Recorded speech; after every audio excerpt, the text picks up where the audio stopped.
Welcome back, everybody. This is the Decentralized Tech live stream. I'm your host, Jon Radoff. I'm from a company called Beamable. We ourselves are building decentralized tech around game development and game servers. We're launching a DePIN later this year around the Beamable platform. We help people build backends for their games. I'm accompanied here by Oscar, who's our producer for this stream. He helps keep it all on track, keeps the camera on the right person, gets the questions rolling in. And that's a good reminder that if you're watching this in replay, then think about joining us live next time, because you get to actually participate in this community and ask questions, talk live. We can even bring you on camera if you want. We're a very open platform here. So I'm excited today because I'm joined by Al from Koii.network, and they're doing really, really interesting work in decentralized compute. As their website says it, building the world's biggest supercomputer is their aspiration. So I'm going to introduce Al. Al, introduce yourself. Tell us a little bit about your background and what led you to this, and what are you building? Tell us about the supercomputer. Hey, John. Really good to be here. We spent about 4 years working with a think tank out of Chicago. I helped start the think tank in like 2015, 2016. And then we spent a while educating people, trying to understand how the space was growing. And it seemed like the natural fit was, if we're going to have Web3 really work and not just be a zero-sum game for traders, then we need some kind of actual infrastructure to grow. So for the last year and a half, we've been going around handing out these little pins. And this is a DePIN, as you can see. But also kind of fun way to think about the ecosystem, because really it comes down to actually building community, right? So we handed out stickers for a long time. We did like the cold outreach to random people walking down the street. Now I go to a lot of conferences and events, and we try to make sure that we're meeting some of the most interesting people in the industry, which is how we got in touch, actually. I heard really good things about Beamable. Came to our event at East Denver. Yeah, which is a really nice little event, actually. Had a lot of really good chats there. Pretty much everybody that showed up, I think, was brilliant in some kind of very diverse way. What we've been working on at Koii is how to connect the world together. And what we've noticed is, like, most of the people that are kind of out there that want to participate in this stuff don't really have they don't have like data center skills, or they don't want to, like, go and run a big server. So we've tried to work on giving you the platform that you can use on your own home computer. And so with that, we create this kind of like economic foundation for coordination, and that leads us to all kinds of interesting applications. So just to kick things off, I'll do a live demo very quickly of what Koii looks like, which will hopefully bring us. So this is Koii live here. Demo and a live stream, high risk. I love it. And you can see my background images here too, which is great. This is the node that we provide, though.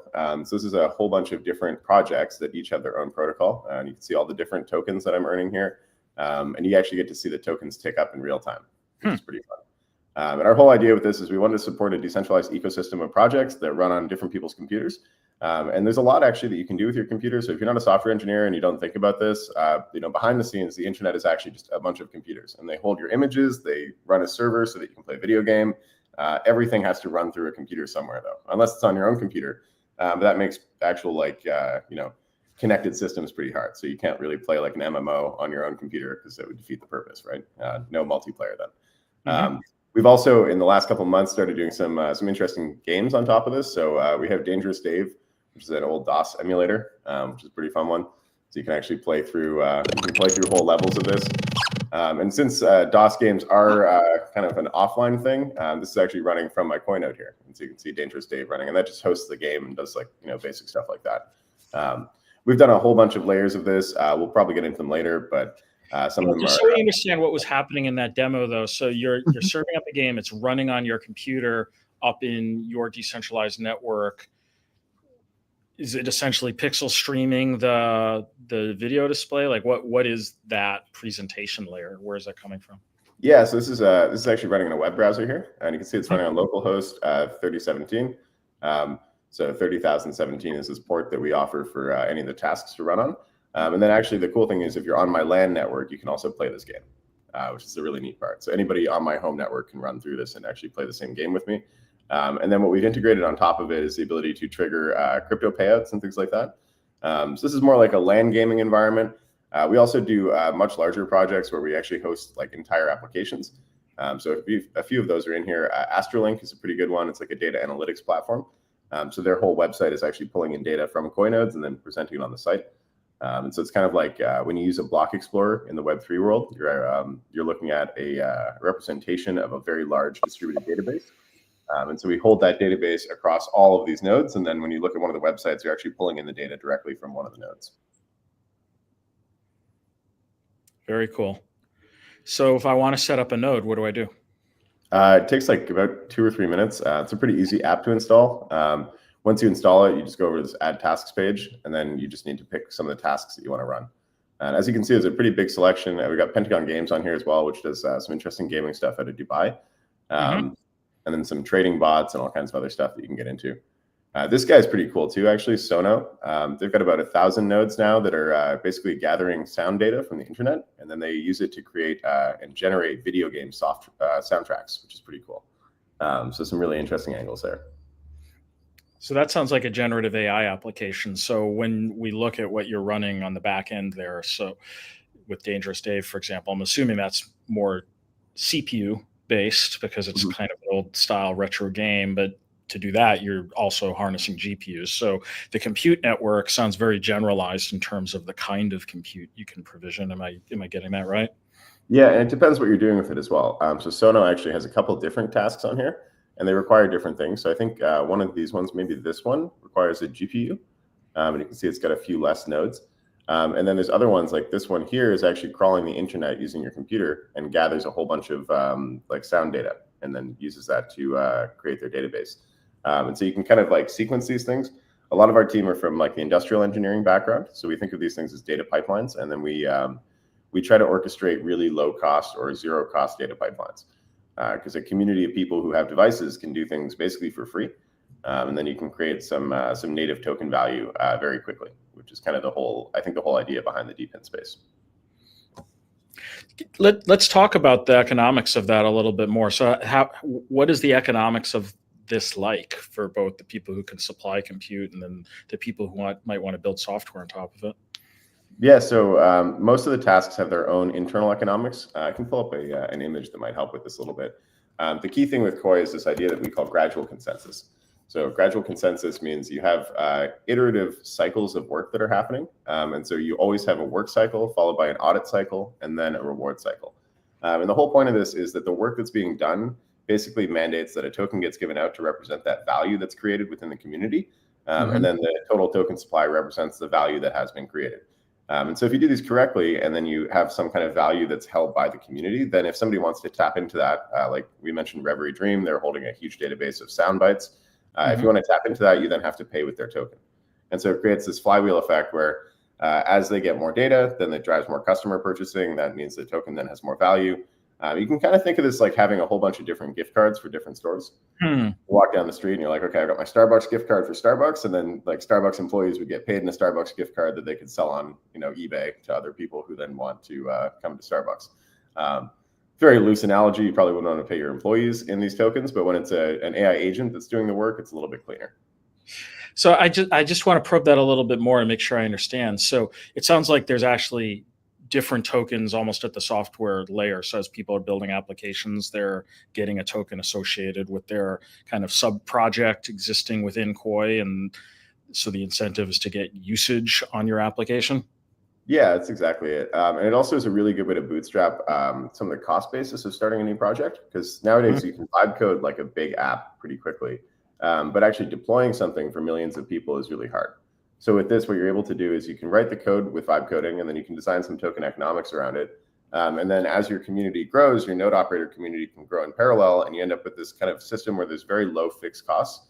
So it allows you to really build things that are quite easy to bootstrap.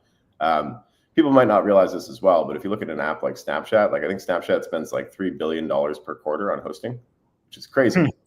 It's really, really hard to imagine that. And so like, you've got like a bunch of teenagers sending, pictures of their feet to each other, and that's, they want that disappearing message, but then Snapchat on the back end has to have all these servers running so that it's a fast and snappy experience. And that actually is, I think, what leads to a lot of the consolidation in this industry. So if you look at like WhatsApp or Instagram getting purchased by Meta, a large part of why that happens, I think, is that they ballooning costs, right? And they may not be able to monetize them themselves, so they end up having to sell your data, or there's some kind of other thing that happens on the back end to cover that cost. And so we think that DePIN is kind of the key solution to making not only that work, but also making Web3 work. I mentioned this before, but like Web3 is very much a zero-sum game if all you do is trade tokens, because it means that in order for you to make money, somebody else has to lose money. And that's not really good for anybody. And so what you kind of want to do, I think, with these tokenomics implementations is you want to have tokens where the inflow and outflow of tokens is controlled by some kind of a protocol. And as long as the creation of tokens is controlled by that protocol, then you know that the token is only created when there's value being given out to people. And then you can create that flywheel effect. And there's been some pretty successful implementations of this. A good example might be like Filecoin or something, where they're storing like exabytes of data. And they've been around for probably about as long as I've been in the space. I think they came out in 2016. And so you can see a lot of these examples that have grown over the last like couple decades now. One of the things I always like to explore with projects like yours is the disruptive potential that they have, because there's a lot of talk, for example, of DePIN is capable of lowering costs, but it really isn't just about lowering costs. It's about democratizing in a lot of cases. And what that ends up meaning is that applications that could not have easily existed before can get invented. So I'm curious what you're seeing either now or what you're hoping you'll continue to see in terms of the software, the things people are going to be able to build with Koii. Yeah, so I think there's definitely two camps on this. We talk about reducing costs a lot because I think that's like the most easy financial case to understand. I think the other way to look at it though is unlocking value. And so there's a lot of applications where there's a lot of like latent capacity out there, like home computers with like community devices that people want to support you with. Some people even have pretty big gaming rigs that they're not using at their house, right? Like they might have, they upgraded recently and they've got this other machine sitting there. The electrical cost of turning that on isn't super high. So there's a lot of things where you can crowdsource devices. The area that we've been doing this with a lot lately is AI code generation. So we built something called Prometheus very recently, which basically uses AI on lots of computers to write software and push it to GitHub. And so that means that a community of people can pull their devices and write a whole app like from scratch, which is pretty amazing. We were talking about this a little bit before the show started. It's Prometheus is something we can take a look at live, right? Yeah. I'll put up. Yeah, I love the risk taking with the live display here. It's always worth a shot. I think live demo is an important part of this. If your live demo doesn't work, then you've got to refactor something. Oh yeah, we're back on the screen. Cool. So this is Prometheus. We went for a Matrix kind of vibe. Actually, one of the cool things about this is this whole app was vibe coded. So we have a really amazing engineering team, obviously, but something of this complexity usually takes like a month or two of really hard work. And I think we got it done in about 2 weeks. So our team with vibe coding agents with them, were able to do much more than they would have in a short time. The whole idea behind this, though, is we've got this Matrix motif of red pill or blue pill. And the whole idea is like, do you want to kind of earn and chill, like be part of the ecosystem, support it, but like you don't have to make like the aberrant decision. Or do you want to really take a leap of faith and try to build something big? So if you go and click the red pill button, what you end up with is this very simple interface where you paste in a GitHub repo link, and then you can set a bounty on it. So you connect your wallet, and you're off to the races. And basically, what's going to happen behind the scenes here is an Ethereum transaction goes through into a bounty pool, and then a bunch of agents will compete to earn that bounty by pushing code to GitHub.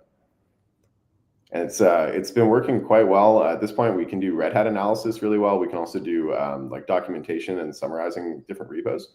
And then one of the things we figured out recently, which I think is amazing, is we're getting the agents to basically write documentation in agent language, which like agents don't actually read natural language. They have to think really hard to read natural language. So if you send like a huge document to ChatGPT, the first thing it does is it translates it into a bunch of vectors, which are basically math. So we can see the bounty has been created here. So what's going to first happen on this is we're actually going to go into this repo, and a Koii agent is going to write a vector store in this repo that is basically like a new version of the documentation that's just for agents. And so then any agent that comes to that repo after that can read this like basically AI compatible version of the docs. And then the agents all get to work on it. And then actually they come back later and they'll write a human readable version of the docs once they've decided what they want to do. Which is pretty neat. It's almost like really entering the matrix. I remember there was this funny example just a few weeks ago where there was some voice chat session between, I can't even remember, it was ChatGPT or something else, but it was some kind of. It was two agents, and it was like Gabby talk or Gabba, like they were, yeah, and they were like, talking to one another. Talking English, and they started talking in a more efficient Oh yes, I saw that one as well. It's for agent to agent phone calls, I think, right? Yeah. Mm-hmm. Yeah, that was pretty interesting. And they start just talking in like what sounds like the Transformers in Transformer movies, like bloop bloop bloop bloop bloop bloop. Yeah, very interesting. So It's you say the description of your problem in this more machine readable format, essentially, I guess the vectorized version of the project definition. And right. then the really cool thing about this then is, if we think of like project bounties that have existed in the past, those were always organized around like a human coming in and trying to earn the bounty. In this example, it's the AI agent running on the network that can earn the bounty. Yeah, and then they end up looking like rock stars, which is crazy. So this guy Vuk is from our community. He's been an ambassador for a long time, so he runs the node pretty religiously. And you can see his node is actually making contributions like 5 or 6 days a week. So he's now reaching like rockstar GitHub developer status kind of thing. What differentiates the kind of AI agents that people deploy on the network? Like, what makes someone like this a rock star in that he has been able to structure his agent in such a way that it then succeeds at a lot of the kinds of problems that come into the network? It's mostly about provisioning the right resources. So you get to pick which key you bring. So we support currently Claude, OpenAI, or ChatGPT. We added Grok recently so that people can use their Twitter account to add an agent. And then we are working on DeepSeek as well. And so depending on which agent you pick, then you have a higher likelihood of getting accepted. You can still make money with something like Grok, but it's like not quite as good at code generation. So we we usually recommend that Grok is used for like our social media bots, which are a different kind of a direction on this. But if you have like if you have a Claude key and it's got lots of API credits, and then you have a fairly big CPU on your machine, what ends up happening is we can offload a lot of the stuff that would have had to go to one of these big LLM APIs, and we can run that all locally. And so managing those embeddings databases and all the vector stores, and then actually doing a pattern recognition and pattern matching locally can actually offload a lot of that. And so you end up with like really high quality results. The other thing that happens under the hood here is we're actually checking and running all the code. And so the agents are actually not only writing the software, but testing it iteratively and trying to break it. And so you get bounties as well if you audit somebody, which is kind of back to that same audit flow. So you actually get a reward if you audit people here as well. So this is kind of mind blowing. I'm trying to sort of project out a few years and just try to think even of what this means for society, because you basically have agents that are now incentivized to win at problem solving, and they're incentivized because they're earning rewards, they're earning tokens for success. Now, the idea here is there's a human who's organizing these agents, so the reward is going to that human. But it seems like we're just one step away from the agents essentially earning token on their own. Almost. I think there's still going to be a human in the loop. What we're actually most excited about is kind of a middle ground between those two futures. So I think the world that we're hoping for is one where you don't automate all the work, you actually automate all the boring work, and then a human gives feedback on the interesting bits. I think with that in mind, what you can expect is it's not so much about humans being replaced by robots, but humans being able to do so much more with robots, and then having like this gigantic community of agents that supports each human. And that is kind of that's where the cost economics get really complicated, because there's already a bit of a shortage of GPUs, and I'm hearing that like the latest GPUs that are coming out are actually not as good as they said they were going to be. So we're seeing this like massive increase in the need for compute, but then at the same time we really need to make sure that we are using the existing compute devices we have, if possible, or there's going to be like a massive shortage in the market, and we'll see most of that like new productivity will go towards people who have the resources to buy all of that supply. Which is kind of what's happened with NVIDIA. The other thing that strikes me, though, is since what you're doing is you're setting up agents that are kind of organized around the resources, and they choose things like the particular LLM API to use for a problem, you're effectively converging around the optimal cost, not only the best performance on an LLM basis, but really the best cost performance on an LLM basis for solving a given problem. Because from a pure compute standpoint, it isn't really just about which LLM is better. It's what LLM can solve the problem for me economically. Right. Well, and especially if you're budget constrained, or like if you're in an enterprise environment, you also want to know that it's solving it for you economically and correctly, which is that's a little bit of a tricky thing, right? Of course. Because if you it's like if you hire the wrong people into your company because you're trying to cut costs, you can have 50 interns, but it's not going to help you solve the problem, And I think that's actually the big problem with LLMs right now is we're seeing like more hallucination than value in many cases. Especially if, I don't know if you look through X right now, most of the threads seem like they were written by like a 5-year-old monkey with a typewriter. And they're very that's kind of where we're at with ChatGPT right now. Is it's really good at writing, but it's not that good at thinking. And so it writes extremely well, and it's very compelling, and it seems like it's on the right track. And you read it, and if you don't understand the topic very well, and the person who's posted it looks like they have authority, then you're kind of forced to believe that this is true. But in reality, what's happening is the more busy somebody is, the more likely they're going to use ChatGPT to write all their posts, and then you end up with this gobbledygook that makes sense to nobody. But the person who's posted it has authority enough that other people believe it, and then they start reparroting it and sharing it. We've even seen this recently. There was a whole bunch of newscasters on CNN that got hit with this bit of a scandal because they actually had all cited the same Reddit post. And the Reddit post was somebody growth hacking with ChatGPT. And so there's this flywheel effect of progressively more stupid conversation on the internet, which is a little terrifying, actually. So you were talking about using API keys. Is an option to actually run your own models, though?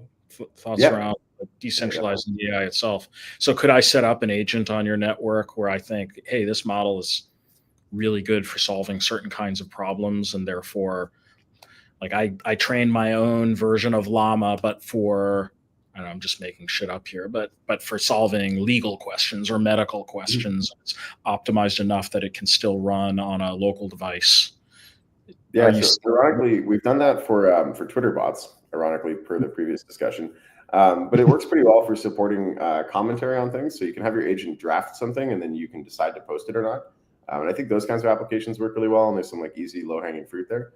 I think the wider problem with training at a distributed level is training is pretty non-deterministic. Yes. And so determinism comes back, and it's really important for being able to verify what's been done by the agent. And so what you can do with smaller tasks that you can check the work is done correctly, it's very easy to hand those out and get them all done on the edge, or get them all done in a peer-to-peer way where everybody can find consensus.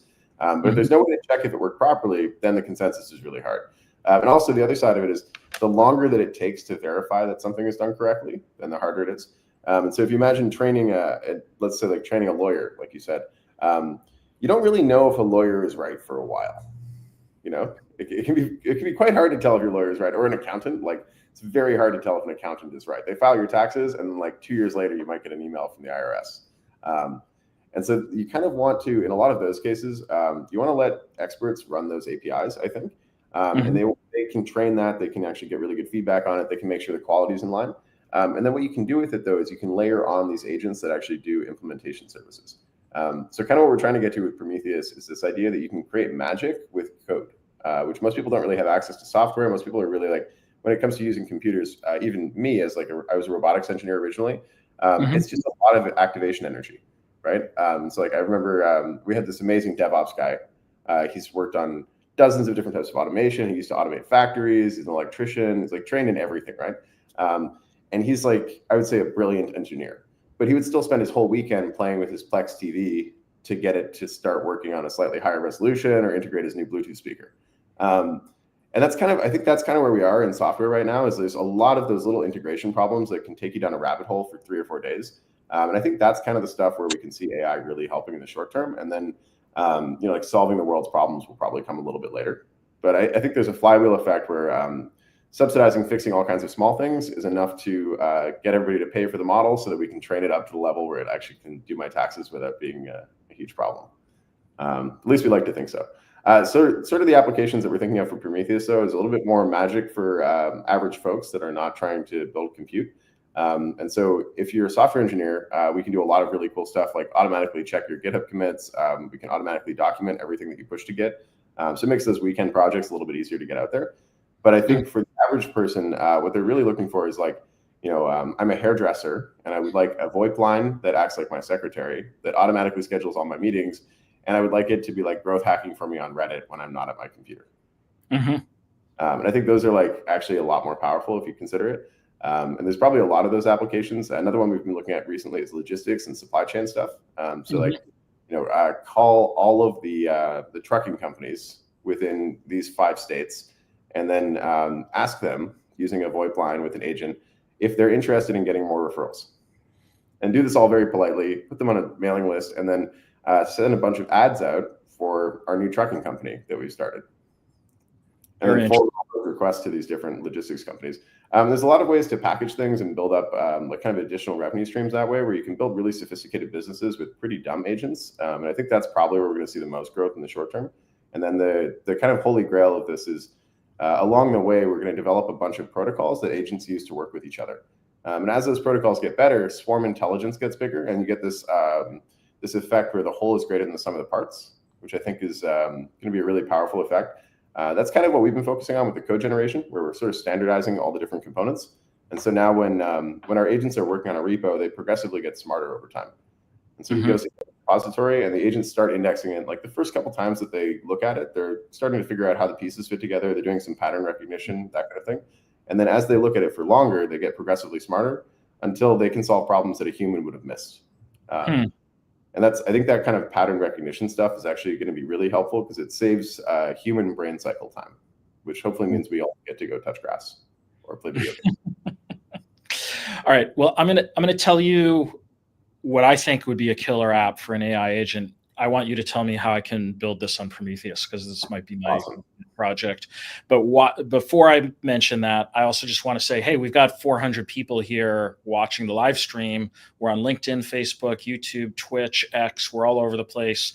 You can be asking questions like Danny is asking me, where are my glasses today? Well, I only wear my XR glasses for fun. I don't wear them all the time.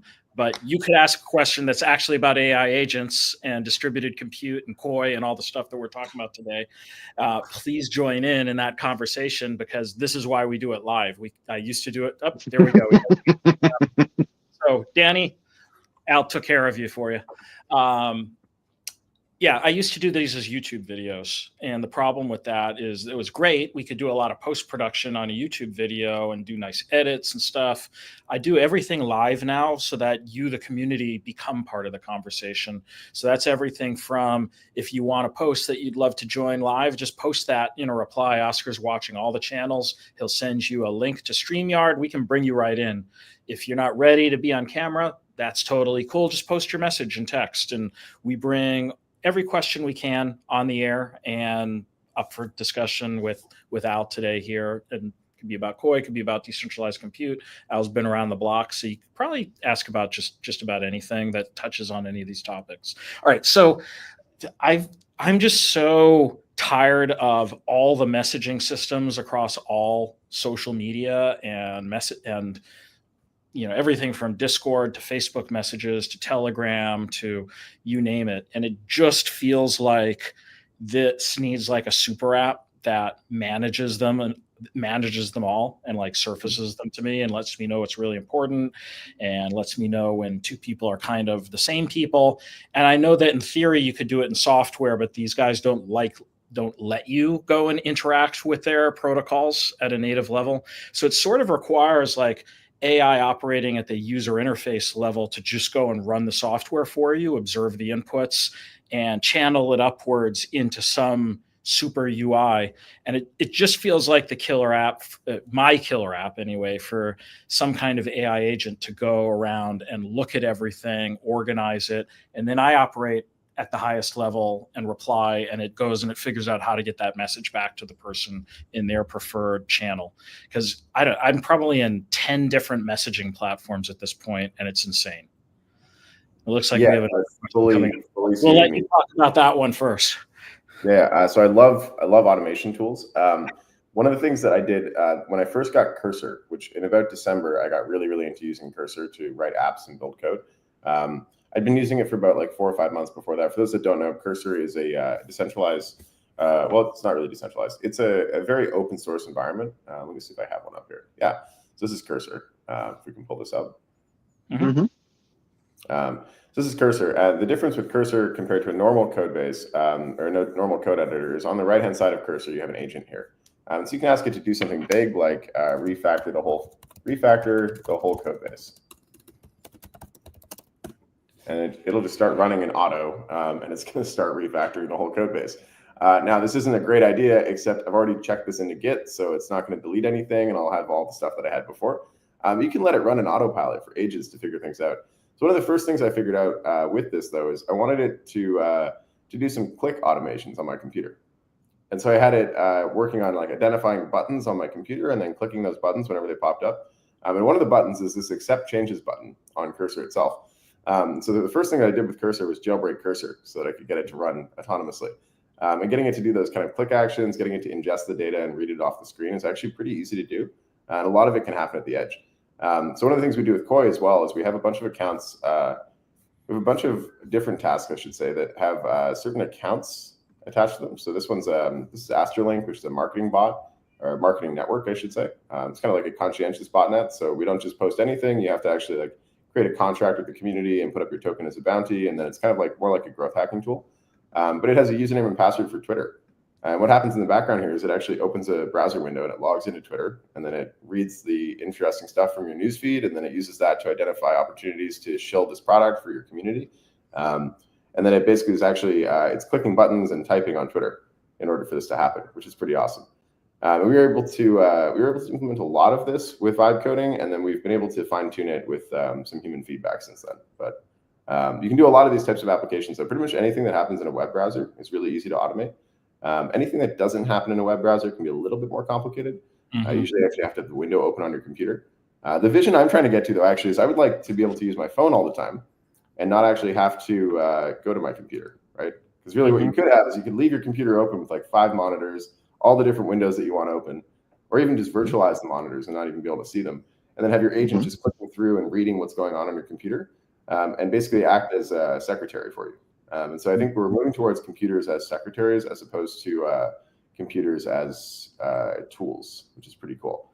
I'd really like to be on the ski lift right now, or like surfing or something. And if I can get a little agent in my ear that asks me questions over and over again, and then I can just kind of walk through life like that, that'd be pretty cool. The first thing that got me onto this actually was in Iron Man, there's this great scene where Jarvis asks, commence automated assembly. So he's been walking around in his house like for all this time. He's got this like big lab set up and everything. And he's basically talking to this agent, and the agent's like, okay, well, maybe we should we'll add some guns underneath the wrist plate, and maybe we should use titanium. Maybe we'll paint it red, you know? And he's like, yeah, of course, all this sounds good. And everybody's like, Tony Stark's brilliant. But like in reality, Tony Stark just like he inherited an AI agent from his dad, right? Which is a pretty good deal. Like good for him. But ultimately, like the whole Iron Man plot is he's got a really, really strong AI that helped him build a superhero suit, which is pretty cool. But I think we're getting very close to that. I think we can approximate that for people by having a computer that has a bunch of agents on it.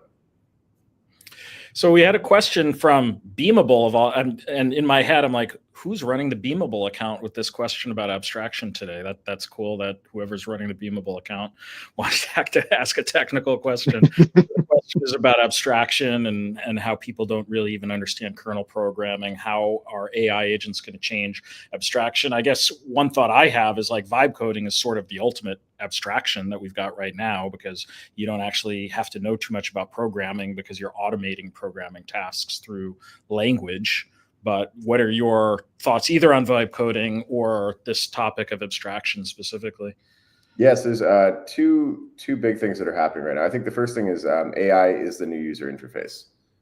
So for a while, the user interface was keyboards and mice, or mouses, I guess. I don't know if you use a plural if it's a mouse on your keyboard, but we had a screen, a keyboard, and a mouse. That was where we started. And then, the beauty of Apple was that they invented the touch screen, or they didn't really invent it, but they really pushed for it. They made it quite popular. They got rid of all the buttons on the phone, and they killed BlackBerry, which I'm a Canadian, so we were kind of sad when BlackBerry died, but it's the end of the world. After the touch screen, the next thing that happened was the audio interface. So things like Siri, things like being able to say, hey, Google, and your Google Home would start talking to you, or yell Alexa from across the room and order groceries, all that stuff. And Alexa go off all over the place, by the way, with that. Yeah, and like most of those don't work very well. Like they're pretty annoying actually, and it's kind of weird that they're listening to you all the time.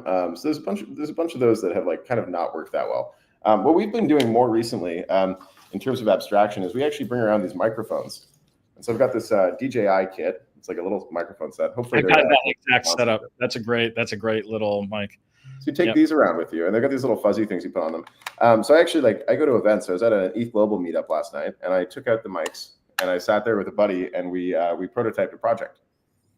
And so there's about a half an hour recording of us talking through all the specific details of this project that we're working on. And then that gets processed by a note taker app that goes into a ChatGPT workflow.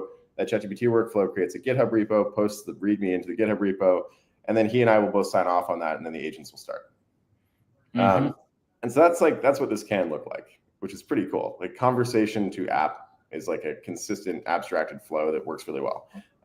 The real problem with that right now is if you just let the agents vibe code, like if we go back and we check that code base refactor that we started a second ago, what we're going to see there is probably a bunch of stuff that is either duplicated or hallucinated or half finished, which is actually what AI agents do a lot of the time, is that they'll start writing something, they'll forget what they were doing with it, and then they'll basically come back to it and delete it, which is really frustrating to watch actually, because you're sitting there and your code is looking really good, and then suddenly it's deleted, and you're like, oh, that's not good, or it's looking really good, and then it changes dramatically.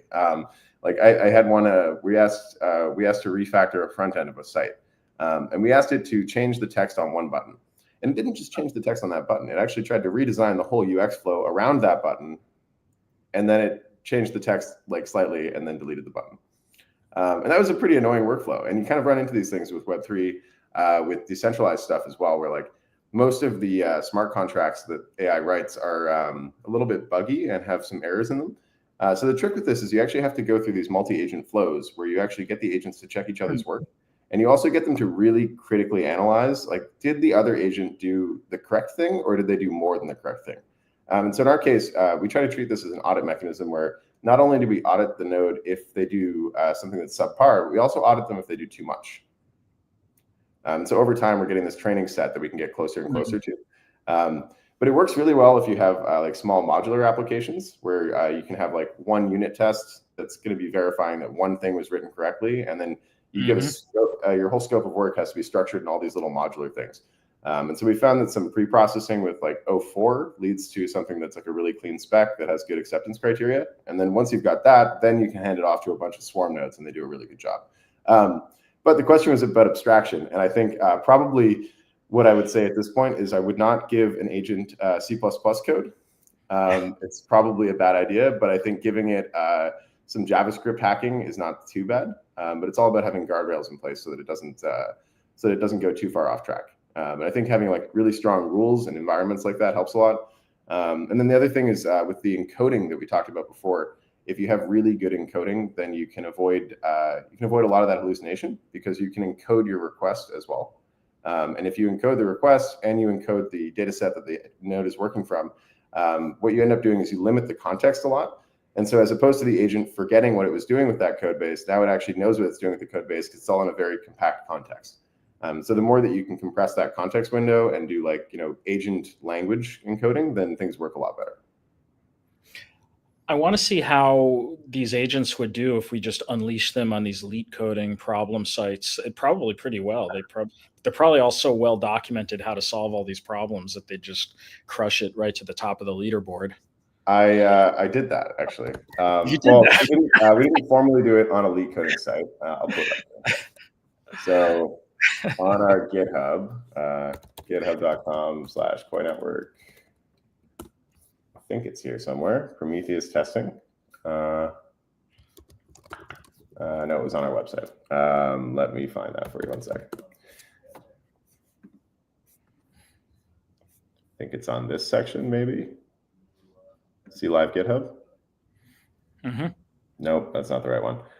We have this repo that has like something like 12,000 pull requests on it now. And it's agent solving like leak coding problems, which it does quite well. This one, oh, here it is, yeah. Almost 12,000 pull requests. And we got it to do all of these small modular tests. And it just obliterates them. And it's incredibly fun to watch, and each one of these has like a really concise working commit of very functional working code, and they're all unit tested, and they always provide the tests. And so in order for this to get accepted by another agent, they actually have to run the tests and verify that the test worked, which is kind of that's what we'd say the acceptance or audit criteria is. And if you break them down into these smaller challenges, they're just outrageously good at them. So actually, that's kind of what we try to do with our pre-processing is we try to break down what the agent's going to work on into these modular components. Because if it's a known modular solution, then we just pull from the existing database of solutions. We don't even really need to think about solving the problem, which also cuts down a lot on your inference time and usually reduces costs. So I'm going to ask a question out of some ignorance, but it's around Kaggle is the other thing that reminded me of that. Now I haven't really messed around with Kaggle in, I don't know, 2 or 3 years or something. So Kaggle, for people who aren't familiar with it, is this site where there's like lots of machine learning problems posted, and you can compete with other teams who are trying to solve a machine learning problem. Seems like really obvious that people will just start to unleash automated AI agents on these problems to try to see if they can just win these competitions. Because just like you give out a token for winning, like there's dollars given out on Kaggle for winning an award there. In fact, it seems like people could just start almost wrapping Kaggle competitions in a problem that they submit through Prometheus, based on what you were describing. That's almost exactly what we're trying to do. And it's a bit wider than that even. Actually, pretty much every big crypto ecosystem has a bug bounty pool. And usually for things like, can you implement this library as an integration? They're usually pretty straightforward. So anything that's integration related, like all the agent has to do is read the docs and then read your docs and then try to get them to work together.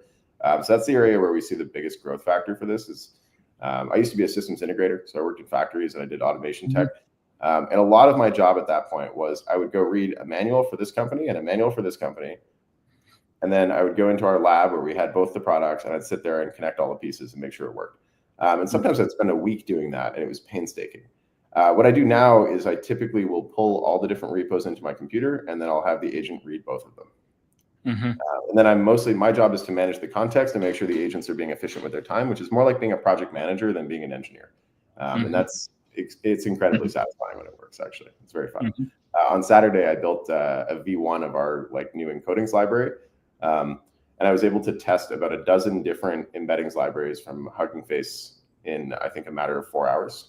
And I set up the tests and then ran the tests and then got a good result, which we've now implemented as an improvement to our product. And I think in about 4 hours, I did probably 2 weeks of work. So that kind of stuff really, really helps. Amazing. We had a question from the audience, and I think the answer is yes, but maybe you should just tell people what they need to do. So yeah, I'll walk through it on the screen here. Tell people what they can check it out. Yeah, so if you just type in Koii into Google, first link should be Koii.network. And if you go to Koii.network, you'll get this page, which is about Prometheus. But you can also earn Koii this way. And if you scroll down, there's a quick link here and a very loud video. So feel free to mute the video. I've been arguing with our UX team about whether it should be muted or not. But this link here just downloads the app. It installs in a matter of minutes, and then you get some free tokens. And then as soon as you're up and running, then you can support all these different projects, play games, run agents, all that stuff. We also have a few partners that are now white labeling the node as well. So it's open source. And so if you need a browser for your project to run these kinds of community oriented tasks, you can control it. So it's only your token, only your community can run it, that kind of thing. We're also looking at NFT gating, which is another interesting angle. So one of the things we were also talking about before we went live was just the distinction between decentralized and distributed compute. And I wanted you to spend a little bit more time on that. And also just then with a better understanding here around what decentralization really means, how is decentralized tech going to democratize access to solving these kind of problems with agents more so than what we would otherwise have access to on the internet already? Yeah, so a few layers to this problem. In the late 90s, Boink got going with SETI at home, folding at home, and a lot of that stuff. All of those projects, those are the first, what we call decentralized computing. But actually, those are called edge computing. And the nomenclature is kind of important here. In an edge computing environment, all of the nodes are pushing code back to the center, or they're pushing some work that they've done back to the center. So they pull some information, they do some compute over it, and then they push the result back.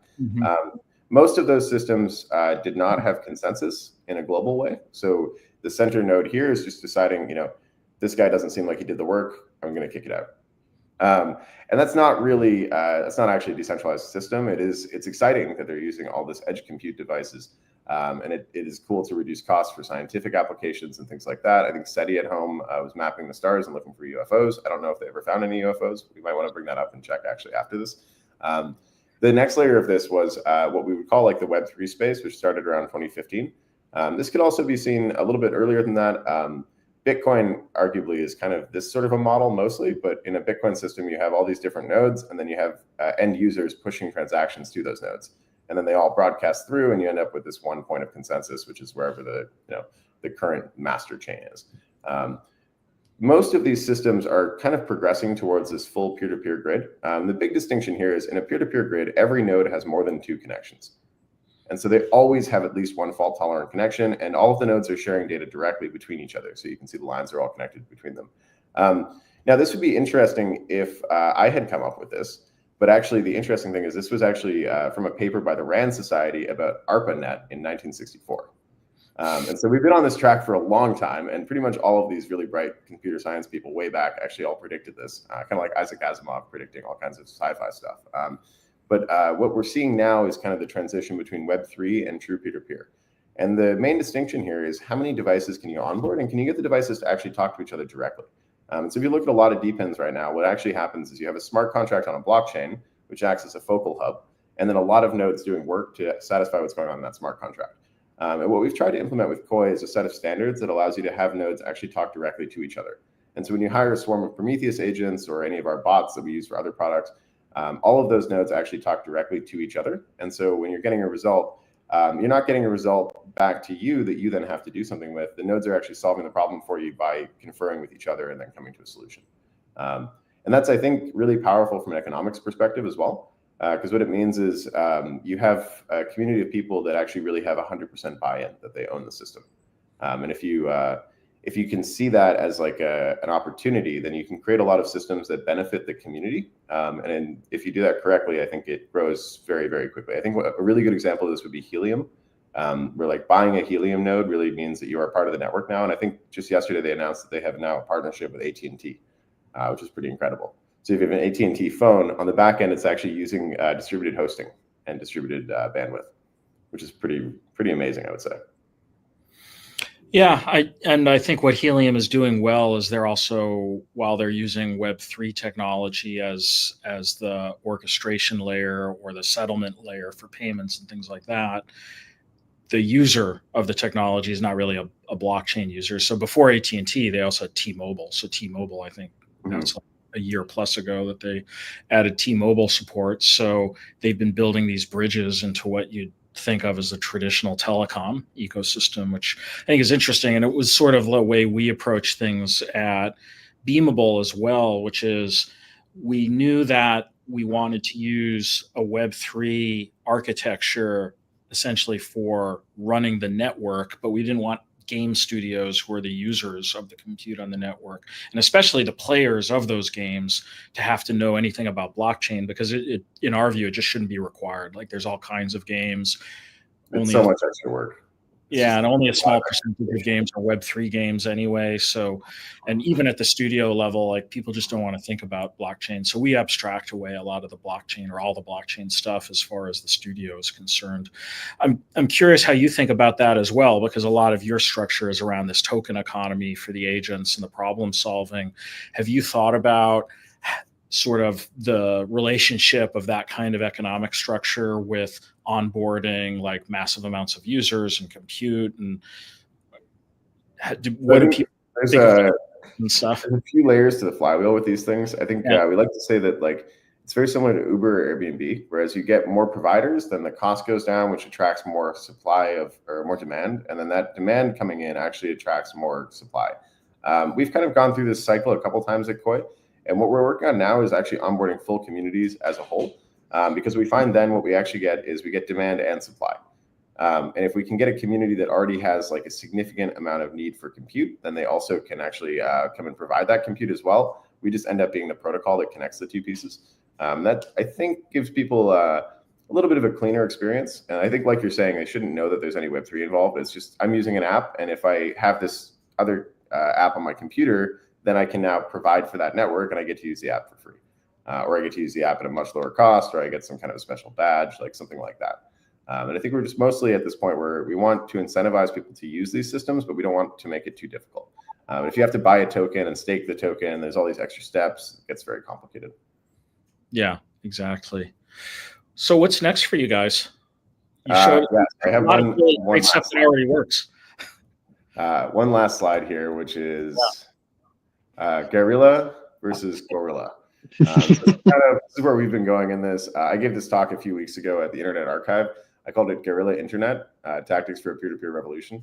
The whole idea here is Bored Apes and that kind of a vibe has really been the degen mentality for the last couple of years. And I think that the way the world is going right now, whether you really care about the political landscape, the artificial intelligence technology field is accelerating so quickly that we're going to have a moment where we have a possibility of monopolies again. I think this is probably the highest concentration that we've ever seen. They say the economy goes through a phase of bundling and unbundling. So bundling means, there's a bunch of buyouts. Everything ends up as part of the meta stack. You use the same login for your WhatsApp, your Instagram, and your Facebook.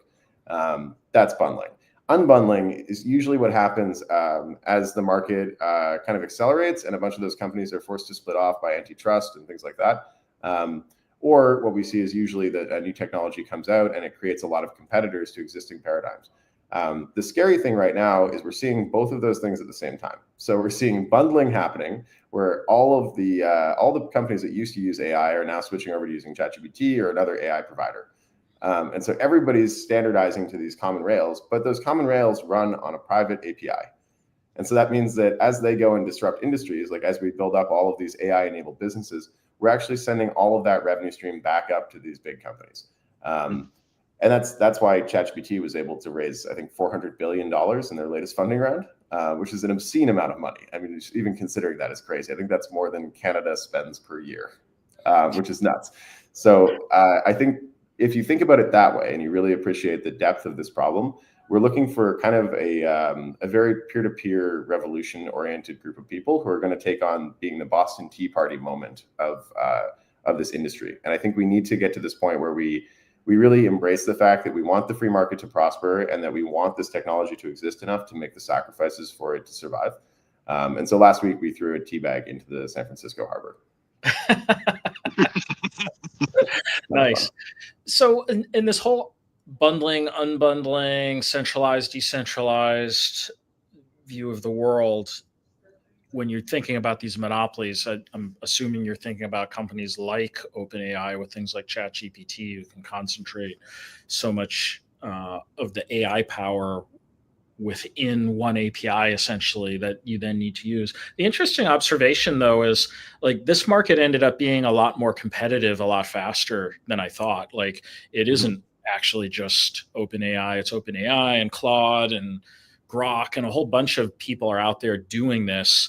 And I remember the narrative a couple of years ago was the real value was going to be in the LLM, and everybody else was just like wrapping an LLM in their application. It isn't. My observation is it isn't as simple as that. Actually, like a lot of the time, the LLM is the commodity component, and you swap out the LLM as it gets better. And actually, that's really great for people who are building applications who utilize LLMs, because you can very seamlessly just upgrade, even between completely different companies, supplying the LLM logic into your application, just kind of as you are there and your agents, because your agents are organized around different API keys for the different LLMs, and people could choose one versus another to get at that optimization of right answer for the right price kind of thing. What's just your thoughts on sort of like where the value is being created in this stack? And if we think about this monopolization problem, where do you think that monopolization is happening? Is there going to be an LLM that's eventually so runaway, much more powerful that it's just the only one people want to use, or is it going to continue to be competitive? So kind of that was a big generative question, actually. No, I that you hear you. I hear you. run with. I think so. There's two things that happened. I think DeepSeek is a really good example of what can happen in this industry. So DeepSeek was distilled. So what distilled means is someone asked DeepSeek enough questions, or someone at DeepSeek asked ChatGPT enough questions that they were able to simulate ChatGPT based on all the answers to those questions. And actually, interestingly, what happened is DeepSeek is also more efficient than ChatGPT because it got to learn from a master. And you can kind of think of this like, I don't know, Luke Skywalker learns from Obi-Wan Kenobi, right? So Luke's going to be better at stuff because he's younger and more fit, and he learned all of what Obi-Wan knew. And Obi-Wan was better at stuff because he learned it all from Yoda, right? And so Yoda is this old guy who knows everything, but is, a little tired, right? Which is reasonable because he trained all of these people. But as you go down the stack, eventually you do get to something much more powerful. I think what we're seeing, though, is we're seeing a lot of hypocrisy at the very large LLMs. So especially like OpenAI is simultaneously saying, you can't distill us. That's evil. You should go to jail. Let's declare war on China, right? They're saying that. And then they're also at the same time saying, you can't stop us from crawling the internet and stealing everyone's intellectual property. And I think the fact that they could say both of those things in the same sentence is just crazy. And I think that's kind of what we're up against. And that's what we're at war with. So what we've been trying to do by creating this like multi-agent marketplace where we've got a lot of different agents competing to solve coding problems, what we're actually building is the .kno database, which is an open standard that we've created. It's .kno for .knowledge. It's just a little bit shorter because it's cleaner. The .knowledge standard, though, is designed to provide a common ground for these LLMs to actually talk to each other, and it creates that common vector store. So when you look at one of these repos that we've worked on, there's actually this common thing that all of the different LLMs are contributing to. And we're not distilling the information. We're not trying to copy the LLMs or steal their tech, though I guess we could realistically. I imagine someone else might do that. But what we're trying to do is to create a common ground so that when you build a product, you're actually building a product that can be used by all these different products. So then it does commoditize the backend infrastructure. And then you can actually switch between them, which I think if we don't do that and quickly, we're going to see a world where all of the training data goes back to a couple of large LLMs. And there is a tipping point there where if ChatGPT does get all the training data and they can successfully prevent anybody else from distilling them, then they will have the only copy of like what we would call the embedding of reality, which is kind of like they have that vector database that actually maps all of the human concepts together, and they would probably have the only one, which is why they got all this funding. All right. Well, it's going to be an interesting next couple of years here while people do get out over this stuff. I want to give you the last word here, Al. This has been an absolutely fascinating conversation. We've covered AI agents, decentralization, agents competing with each other for token rewards to solve problems. I really see this changing the way a lot of industries are going to run in the coming years, and that it'll be humans side by side. At least in this era, we're not quite replacing ourselves with the AI yet, but AI working side by side with humans to solve really tricky problems and super accelerate our productivity. Like your example you gave of like you did 2 weeks of work in 2 hours. Like we're going to see more and more of that, and the value of our time is just going to increase exponentially. Hopefully then we get to go and do whatever we want with the rest of our time. But Al, kind of close things out here. Like what thoughts do you want to leave people with as they think about Koii, AI agents, the future? So I have a hopeful example about funeral homes. This fellow that I met recently at a conference, we've become friends. He runs a company where they do marketing and they coordinate finding a funeral home, which is a difficult time in people's lives. Funeral homes have traditionally not done marketing, and they're also traditionally and commonly run by much older people. And so typically they're not super web savvy. They don't really understand like Google Ads or any of that kind of stuff, and they don't have a good way of targeting their consumers. At the same time, there's a huge amount of data out there that allows you to identify people who need a funeral home. It's actually very straightforward to find them through like ads monitoring and things like that.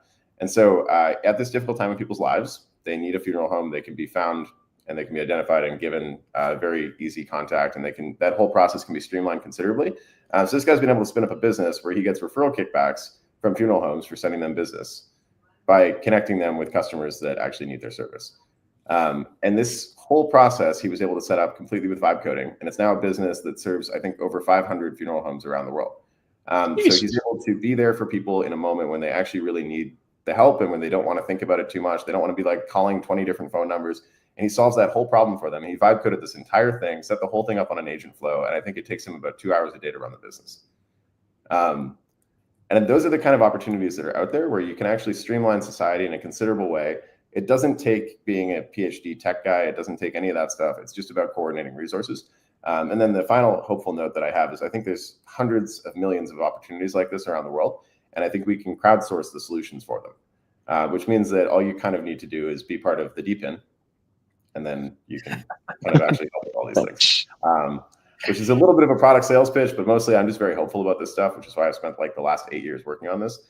We're really, I think at Koii, we're very motivated by the impact that these kind of technologies have. I'm from a pretty small town in Canada, and growing up, I watched probably all the smartest people that I knew leave to go like live in Silicon Valley or live in New York or one of these places.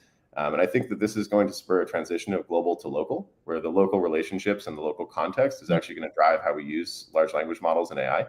And there's a big potential that it can help pretty much everybody, which is really inspiring. So hopefully some people are inspired by this. If you are, we're on Twitter on Koii Foundation, or you can get us on Koii.network. And we also have PrometheusSwarm.ai, which is available. It's Prometheus like pro me and the us, which is our goal. So we want things to be pro you, but also that lead to the us that we all get to live in together. All right. Thanks, Al. That was absolutely fascinating. Go check out Koii.network.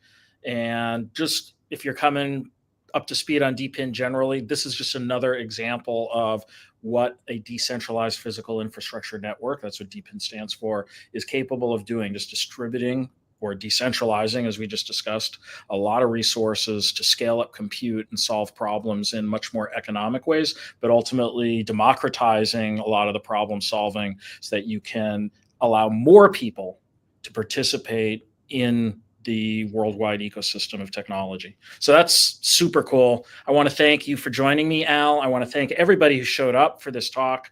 We got nearly 600 people watching.